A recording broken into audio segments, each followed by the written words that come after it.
As far as upper body goes, one of the most commonly injured areas is probably your shoulder.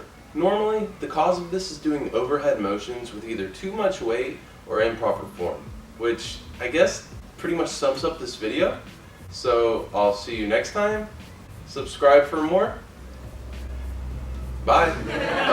Okay, there's my cheesy joke for the day. But seriously, when you're training shoulders or anything that involves your shoulder, you have to be very cautious because you can get hurt so easily. For this video, I recorded a few examples of what not to do when training shoulders, and my shoulder is actually aching just from the few sets of examples I did. So today I'm going to identify 3 exercises that can cause or maybe already have caused an injury. Let's break it down.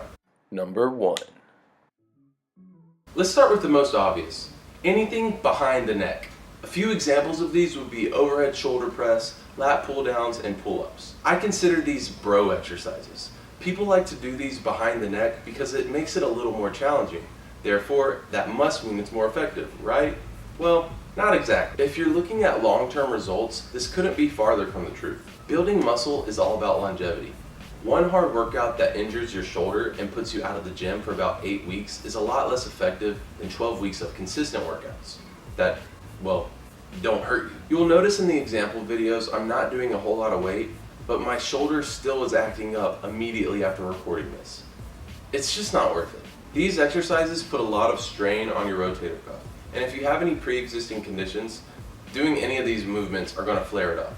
And well, if you don't have any injuries, then keep doing these and you'll have some. Next time you're working out with your bro and he says, hey man, let's do behind the neck shoulder press, don't listen to him, do it the proper way, keep the bar in front of you. Number 2.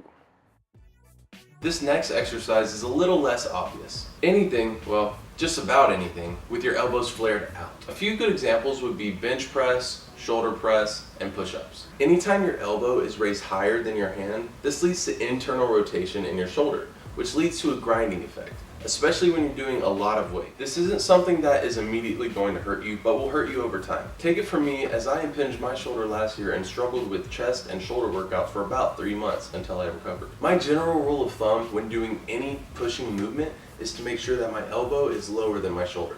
Number 3.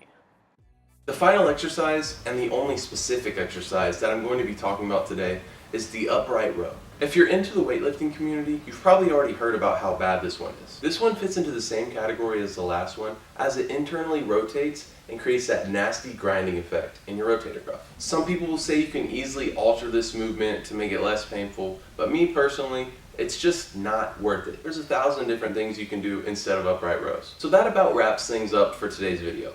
Make sure you never do anything behind your neck, always keep your elbows below your shoulder, and just skip the upright row.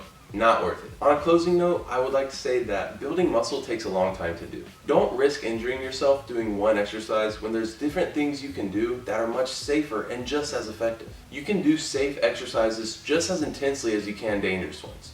This way, you just won't get hurt. Thank you for watching. If you enjoyed this video, let me know with a thumbs up and comment below what you want to see next. I'll see you guys next time. Peace.